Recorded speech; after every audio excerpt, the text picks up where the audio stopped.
নমস্কাৰ মোৰ ছাত্ৰ ছাত্ৰীসকল আজি তোমালোকৰ আগত মই ভগ্নাংশৰ যোগ কেনেদৰে কৰা হয় এই সম্পৰ্কে আলোচনা কৰিম। প্ৰথমতে এটা উদাহৰণ লৈছো। দুটা ভগ্নাংশ উদাহৰণ লৈছো।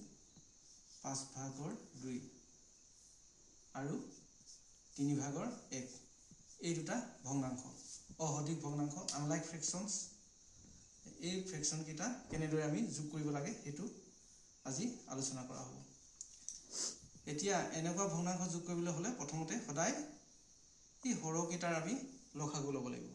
মানে ডিনমিনেটৰ কেইটাৰ কি হয় লসাগু ল'ব লাগিব।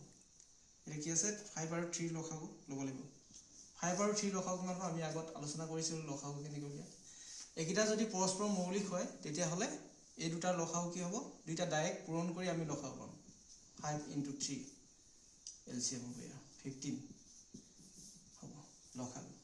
তলত কি হ'ব তেতিয়াহ'লে 15 ল'ব লাগিব। এতিয়া কি কৰিব লাগিব আমি 5টোৱে 15টোক আমি কি কৰিম হৰণ কৰিম। 5এ 15খন কৰিলে 3 যাব। সেই 3টোৰ ওপৰত 2টোক পূৰণ কৰিব লাগিব। হৰণ পূৰণ 5 × 3 = 15 এইটোৱে হৰণ কৰিলোঁ। আকৌ যিটো পাম হৰণ কৰি সেইটোৱে ওপৰটো পূৰণ কৰিম। 3 2 × 6 পালোঁ। তেনেকৈ এইটোৱে 3টোৱে 15খন কৰিলে 5 পাম। তাৰমানে এই হৰটোৱে হৰটোক হৰণ কৰিলে 5 পাম। 3 5 15 5টোৱে আকৌ এইটোক লগতো পূৰণ কৰিলে 5 × 5 হ'ব। এতিয়া এইকেইটা যোগ কৰিলে যিটো পাম সেইটোৱে হ'ব 6 + 5 11 11/15। এইটো লঘিষ্ঠ আকাৰতে আছে এই ভগ্নাংশটো মানে চিম্পলেষ্ট ফৰ্মত আছে। গতিকে এইটোৱে হ'ব আনসাৰ। এই দুটা এনেদৰে আমি যোগ কৰিব পাৰোঁ। আৰু এটা এইখিনিতে উদাহৰণ দিওঁ মিশ্ৰ ভগ্নাংশ কেনেকৈ আমি যোগ কৰিম। এটা উদাহৰণ লওঁ। মিশ্ৰ ভগ্নাংশ এটা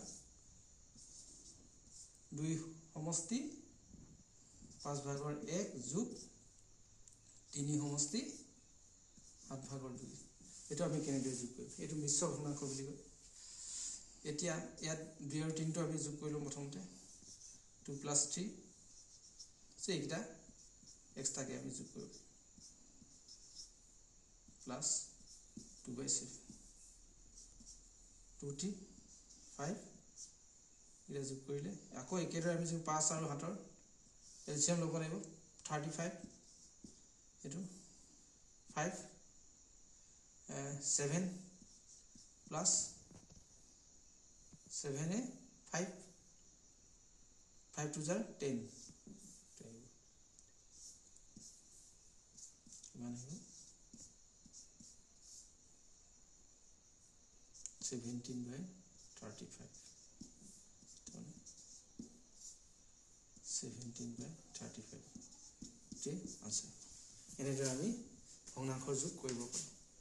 ধন্যবাদ।